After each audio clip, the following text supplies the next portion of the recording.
Two brothers at risk of developing dementia in their 40s are preparing to run the entire length of Britain as part of their mission to find a cure.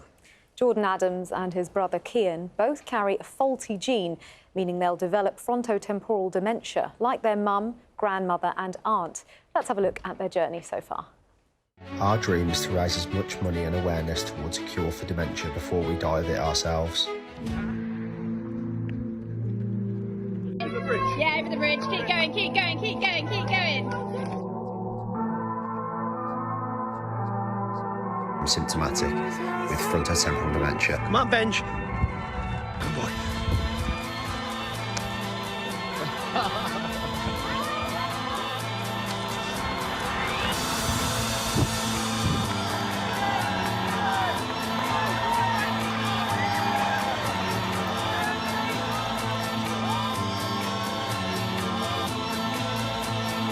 Joined by an army of supporters just away. Right here, right now. Well, we're joined now by Jordan Adams and Susan Kohlhaas from Alzheimer's Research UK. Good morning to you both. To you. Thank you so much for joining us. Jordan, one of the things that struck me was how you said this has given you licence to live. Just explain what you mean by that. Sure. So, obviously this started back in 2010 when our mum was formally diagnosed with frontotemporal dementia at the age of 47. So, following that period, myself, my younger brother and my older sister, with my dad, had to care for mum over a 6-year period. And obviously that was heartbreaking in itself, kind of losing a little bit of mum kind of every day until we eventually lost her in March 2016. And then, sadly, after losing mum, we each, obviously as her children, found out that we had a 50% chance of inheriting the gene which causes that FTD. And obviously that's not just taken our mum, that's taken our nan and our auntie and other relatives. So that was incredibly difficult. And then thrown on top of that was the fact that we each obviously had a chance of kind of having the same fate. And in the end, that kind of cloud of uncertainty, not knowing whether we were going to have to live with the same dementia, kind of stopped me from living any sort of life. So the fact that we were able to get genetically tested and kind of give us that clarity to know what our destiny is, what our future is, has given me a licence to live, because it's given me like the knowledge to make informed choices, to plan for the future. So, Jordan, just so people fully understand your situation, how old are you now? I'm 29 now. So you're 29.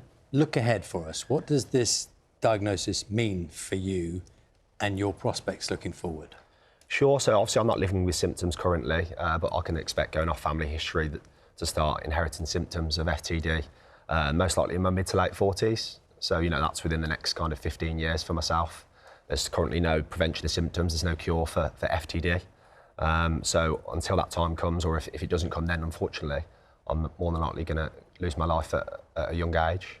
And that's what you are now expecting? That is what you've been told by the medics? Yes, that's 100% guaranteed, you know, that I'm going to get FTD, most likely, going off family history, as I say, in my mid to late 40s. So, yeah, I expect to live a shorter life unless we find a cure. Sorry, Susan, it's extraordinary to hear that from such a young man. You're 29 years old, to hear, you know, that's what's ahead. Yeah, it's really hard. And what Jordan is doing is so inspiring, to take that and turn it into something that can be positive. I think one of the things that's really important for people just to be aware of is that these gene mutations are exceedingly rare. So about 1% of all dementia cases will be caused by a faulty gene like the one Jordan has. But it's not something that happens all the time. But it's really, really hard. And that's why at Alzheimer's Research UK, we're here to fund the research that will find a cure. And how far off does that cure seem? Because yesterday on Breakfast, we talked about the fact that there was potentially hope in the news that came out yesterday that people may have seen if they were watching. So there is that feeling out there that things are moving in the right direction. Just want to ask for your response to that news, and then how much further ahead we've got to go to find a cure for this. Well, I think one of the things that we often hear from people, which actually stops research happening, is, oh, dementia is just an inevitable part of ageing. It will just happen as you get older. And we know that's not true. There are people who are 100 who have no cognitive symptoms whatsoever. But yesterday was proof that we have our first treatment that can actually slow the memory problems that happen with Alzheimer's disease. So it's our first proof point that actually, no, we can treat this disease. And that is based on 30 years of research that was developed, largely a lot of that in the UK. And so it gives us a lot of hope that with more investment in research, we can do that with lots of different types of dementia, including frontotemporal dementia. I suspect, Susan, and Jordan as well, there'll be people watching you, listening to your story, who'll be thinking about their own family history in terms of dementia, Alzheimer's, and thinking, you know, should I be asking questions? What's the thinking around that?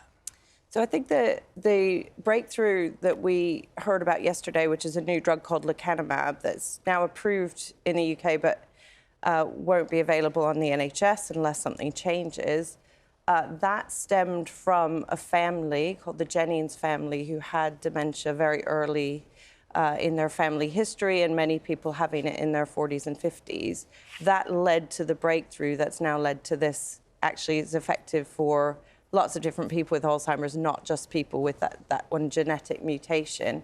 And so I think that's really important, that actually participating in research, doing more research will help us get there faster. And Susan, just briefly on the note of the groundbreaking breakthrough yesterday, what's your reaction to the fact that this won't be available on the NHS as it stands, but is available privately? I think it's incredibly disappointing because what we'd really like to see is the manufacturer of the drug, the NHS and the government coming together to find a solution. We can develop ways to get innovative cancer medicines available on the NHS. And the question we're asking is, why is that impossible for dementia? So what we'd like to see is some action in the coming weeks to try and address that.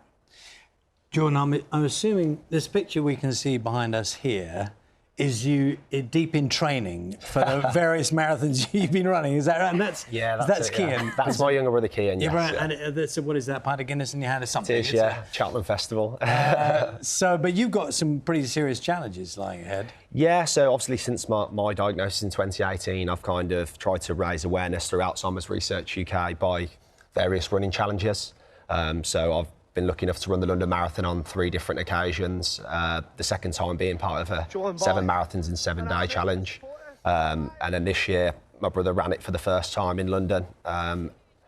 Last month, I ran 100 miles in 24 hours. So Arrow Valley Lake, local to me, there's a memorial bench for my mum and my auntie, and I ran 74 laps of the inner loop of the lake past her bench until we reached 100 miles. So it took 24 hours and 27 minutes. Oh, that must have been really special. As I understand it as well, you've been sort of reaching out to various people along the way, kind of, I don't know, for inspiration or trying to get them involved? Sure. So we've got a challenge coming up only 9 days away now where we'll be trying to run the entire length of the UK in just 31 days. So it's a 903-mile run, supported by lots of local businesses back home. But we've also been doing a lot across social media. I believe you had Simon Squibb on recently, who does lots on TikTok, trying to make people's dreams come true. Just tell us a little bit about who he is. So he's an entrepreneur, and he kind of goes out onto the streets up and down the UK and asks people what their dream is. For me and my brother, we have a dream to kind of we want to raise £1 million towards research for a cure. Along with that, we want to be able to live kind of a life of freedom with our families, be able to experience life before, unfortunately, we're going to lose our lives, obviously, at quite a young age. So what were you asking him? To help us fulfil our dreams, in terms of help us, create what we're trying to do in terms of we're the FTD brothers. That's kind of what we've aptly named ourselves, and we want to kind of turn that not into a brand as such, but something I'd like to call a legacy, not only for our family, but for lots of different people living with dementia and the devastation that it causes all over the UK. Well, Jordan, we have a bit of a surprise for you. BBC Breakfast contacted Simon, and he sent us this video for you. Take a look. Hi guys, I just saw your inspirational video. It's amazing what you're doing. How about we do a run together on the 8th of January and raise money for your cause? I want to support you. I'll promote you to my 9 million followers online. I love your dream. It's purposeful, it's important, and I'll do what I can to help you. Well done. Amazing. Jordan, you were That's grinning unbelievable. all the way through that. What's your reaction? That's unbelievable because we asked like all of our followers online to kind of tag Simon in the comments, and my brother messaged me at like 24 hours after to say, oh, like over 200 people have commented and he's still not seen it. And I was like, look, we've planted the seed now, you never know.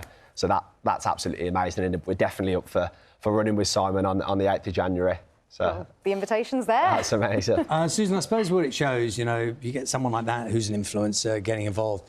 The conversations around all of this is so much more open, more transparent now, which in itself is brilliant. You know, Jordan's an amazing young man, and all these stories resonate, don't they, with people? Just make it more okay to talk about. Yeah, and I think it's really important that we don't treat dementia like it's a stigma. It's really important that we have these open conversations, because with more awareness, actually, we are able to fund more research, we are able to do more research. I know Jordan's participating in research as well as fundraising for it, and so it's incredibly... And again, with more research, we can make more progress and we can work towards a cure.